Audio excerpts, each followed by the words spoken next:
Greetings to everyone. Welcome to YouTube channel. Today we will discuss about blood by science of medicine. चलिए video को and तक देखते रहिए. Blood is a body fluid.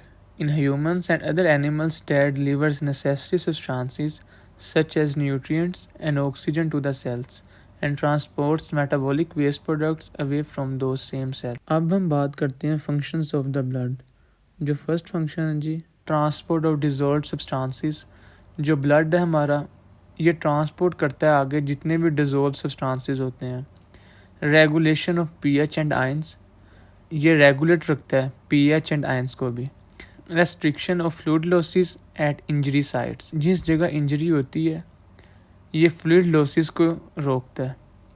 Defence against toxins and pathogens, जो हमारे body में toxins वगैरह produce हो जाते हैं ये उस अगेंस्ट डिफेंस भी करता है.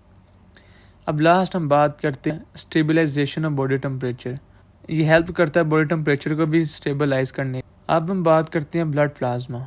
Composed of approximately 90% water, includes में डिजॉल्व्ड सब्सटेंसेस. इसके अंदर जो डिजॉल्व्ड सब्सटेंसेस हो सकते हैं वह nutrients, salt, metal ions, respiratory gases, hormones, proteins and waste product. अब हम बात करते हैं प्लाज्मा प्रोटीन की. फर्स्ट वन इसमें आती है जी एल्बुमिन, सेकंड है जी क्लोटिंग प्रोटीन्स और थर्ड वन है एंटीबॉडीज़. अगर एल्बुमिन की बात करें तो ये रेगुलेट ऑस्मोटिक प्रेशर. अगर क्लोटिंग प्रोटीन्स की बात करें help to stamp blood loss when the blood vessel is injured. Last one है जी एंटीबॉडीज़. ये हेल्प करता है protect the body from antigens. जो एंटीबॉडीज़ होती हैं ये हेल्प करती हैं प्रोटेक्ट करने में बॉडी को. अब हम बात करते हैं फॉर्म्ड एलिमेंट्स. कौन से एलिमेंट्स जो प्रोड्यूस होते हैं फॉर्म होते हैं.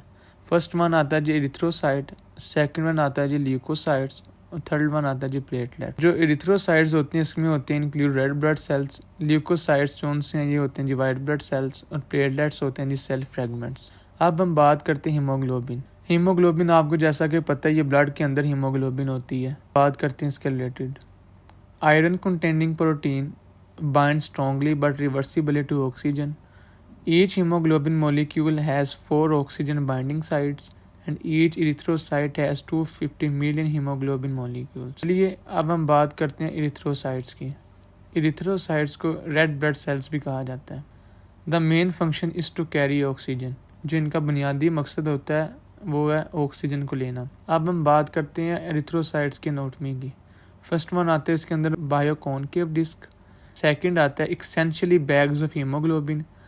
थर्ड वन आता है ए न्यूक्लिएट जिसमें नो न्यूक्लियस नहीं होता और कंटेन वेरी फ्यू ऑर्गेनेलिस. अब हम बात करते हैं जी out number white blood cells 1000/1. ये इसकी रेशियो है. अब हम बात करते हैं जी leucocyte levels in the blood. Blood के अंदर ल्यूकोसाइट का लेवल कितना होता है.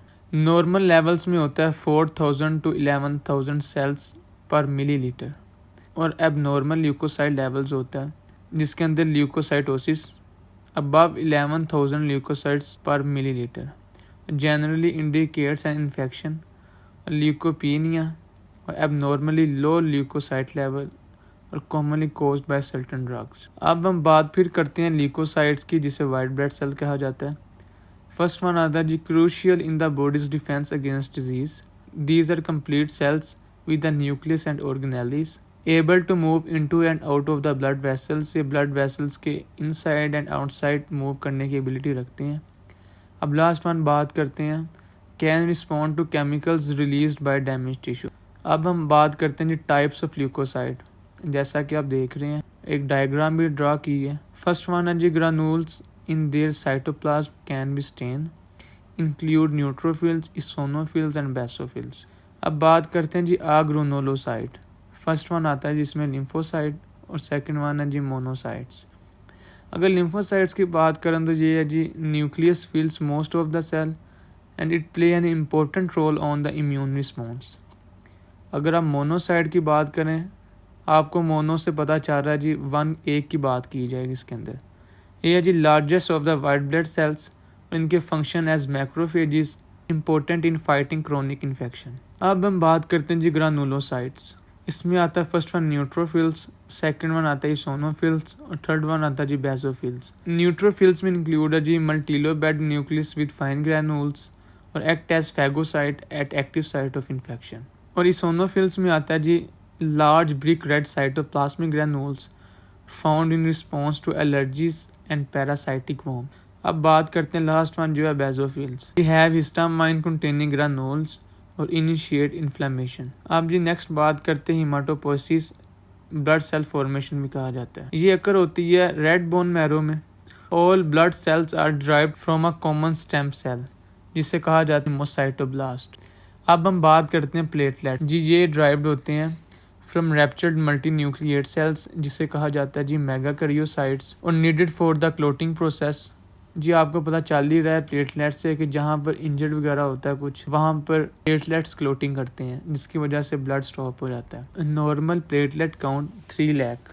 अब हम बात करते हैं हीमोस्टेसिस की। ये स्टॉपेज ऑफ ब्लड फ्लो, अगर कहीं से ब्लड की प्रोडक्शन हो रही है या रिलीज हो रहा है या प्रोड्यूस हो रहा है इंजरी की वजह से, तो ये हेल्प करता है stoppage of blood flow. Result of a break in a blood vessel haemostasis involves 3 phases. जो हीमोस्टेसिस है ये इन्वॉल्व है 3 फेजेस में। फर्स्ट वन आता है जी प्लेटलेट प्लग फॉर्मेशन, देन आता है जी वैस्कुलर स्पैम्स और थर्ड आता है जी कोएगुलेशन। अब हम बात करते हैं fate of erythrocytes. First one है जी अनएबल टू डिवाइड, ग्रो और सिंथेसिस प्रोटीन। सेकेंड है जी wear out in 100 to 120 days. Third one है जी when worn out are eliminated by phagocytes in the spleen or liver। और last one है जी lost cells are replaced by division of stem cell. जो lost हमारे body में cell हो रहे होते हैं वो रिप्लेस्ड होते हैं डिवीजन ऑफ स्टेम सेल से। अब हम बात करते हैं जी platelet plug formation. First one आता है जी collagen fibres are exposed by a break in a blood vessel. Then है जी platelets become sticky and cling to fibres. Then third one आता है जी anchored platelets release chemicals to attract more platelets. Last one आता है जी platelets pile up to form a platelet plug. जैसा कि आप स्क्रीन में देख रहे हैं कि जी हमने आपके सामने एक डायग्राम ड्रा की है। फर्स्ट वन डायग्राम रिप्रेजेंट कर रही है प्लेटलेट प्लग फॉर्म्स को और जो सेकंड वन है ये कोएगुलेशन को रिप्रेजेंट कर रही है। अब हम बात करते हैं कोएगुलेशन की। Injured tissues release thromboplastin. जितने भी इंजर्ड टिश्यूज होते हैं ये जारी करते हैं थ्रोम्बोप्लास्टिन। सेकंड वन है जी PF3। जो PF3 इसे फॉस्फोलिपिड भी कहा जाता है। ये इंटरेक्ट्स विद थ्रोम्बोप्लास्टिन। ये थ्रोम्बोप्लास्टिन के साथ इंटरेक्ट करता है blood protein clotting factors and calcium ions to trigger a clotting cascade. अब हम बात कर prothrombin activator converts prothrombin to thrombin an enzyme. जो थ्रोम्बिन है ये एक एंजाइम है। Thrombin joins fibrinogen proteins into hair like fibrin. जो थ्रोम्बिन है ये ज्वाइन होता है फिब्रिनोजिन के साथ हेयर लाइक फिब्रिन में। Fibrin forms a meshwork. Then जो फिब्रिन होता है ये फॉर्म करता है मैश वर्क जिसे the basis for a clot कहा जाता है। अब हम बात करते हैं जी vascular spasms. Anchored platelets release serotonin. Then serotonin cause blood vessels muscle to spasm. Then spasms narrow the blood vessels decreasing blood loss. जो वैस्कुलर स्पैम्स है इसका जो बेसिकली रोल होता है ये डिक्रीज करता है ब्लड लॉस को। अब हम बात करते हैं ब्लड क्लोटिंग की। फर्स्ट वन है जी blood usually clots within 3 to 6 minute. The clot remains as endothelium regenerates.